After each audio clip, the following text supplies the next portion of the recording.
تو ہم آج ہی احترام سیدہ کے ساتھ اس دنیا میں کیوں نہ جئیں اور احترام سیدہ کے ساتھ اس دنیا سے کیوں نہ جائیں؟ حضرت فاطمہ الزہرا سلام اللہ علیہا کے لیے حضور نے فرمایا، آپ سنتے رہتے ہیں پلسرات مشکل ترین جگہ ہے یوم حساب کے دن جہاں اس سے گزرنا ہے۔ حضور نے فرمایا فاطمہ الزہرا جب 70,000 حوروں کے جھرمٹ میں جب میدان قیامت میں آئیں گی تو اہل محشر کو حکم ہوگا، اہل محشر اپنی نظروں کو جھکا لو،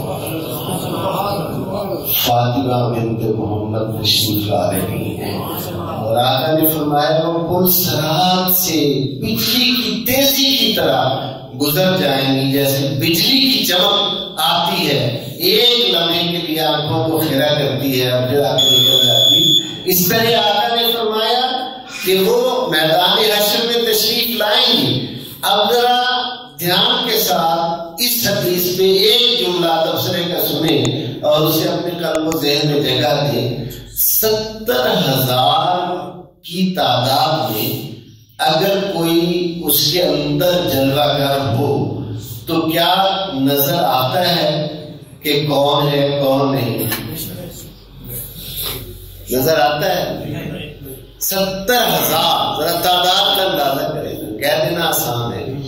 70,000 کے جرمٹ میں حضرت فاطمہ الزہرا جب میدان حشر میں تشریف لائیں گی تو حکم ہوگا اہل محشر اپنی نظریں جھکا لو۔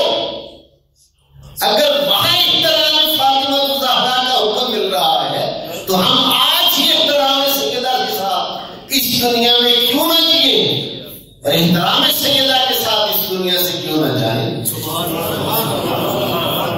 سمجھ آئی ہے یا نہیں ہے؟